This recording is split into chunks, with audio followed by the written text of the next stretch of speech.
Well, I thought I'd make a real quick video with some tips on getting stuck brake drums free when you're working on 80-year-old junkyard cars.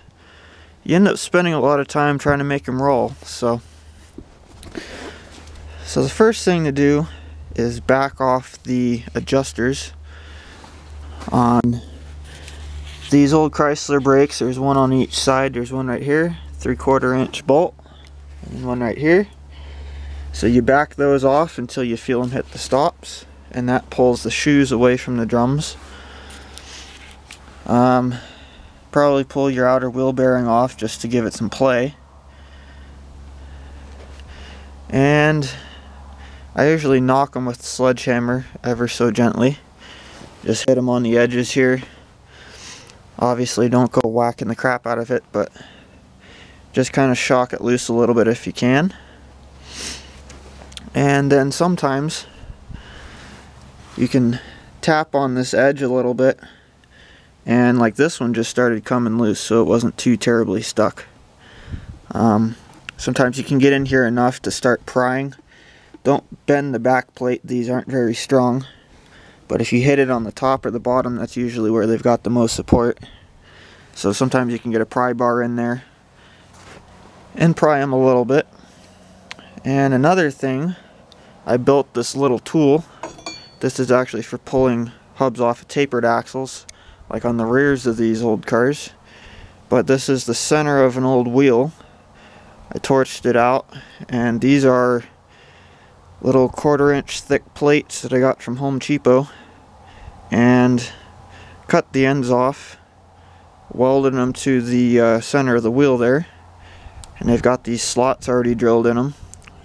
And I just hooked my regular 2-jaw puller onto there. This bolts onto the hub. Regular 2-jaw puller goes in there, and then you can pull it from the spindle. So that can help pop them loose as well. One thing to remember on the old Chryslers, Dodges, Plymouths, DeSotos, all the Mopars, the driver's side has left-hand thread lug studs, or in this case, lug bolts.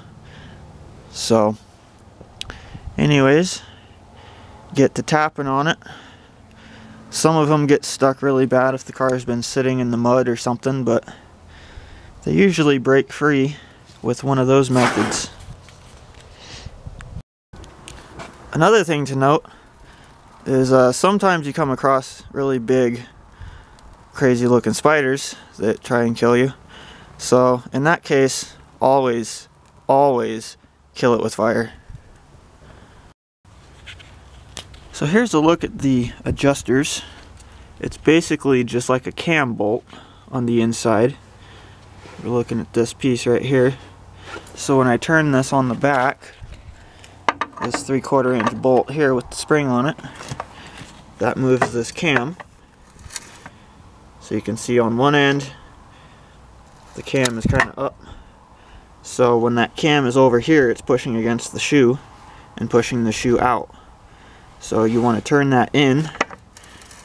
There's not really a stop on this one, so you kind of just go until it feels loose.